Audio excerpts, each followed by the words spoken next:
It's Jeremy from Matrix Integrated in Bend, Oregon again.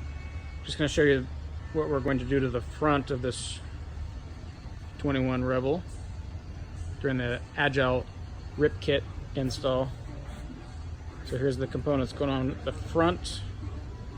Client's going with Bilsteins up front versus Fox. So we got the coil assist coil springs that go over the factory front struts.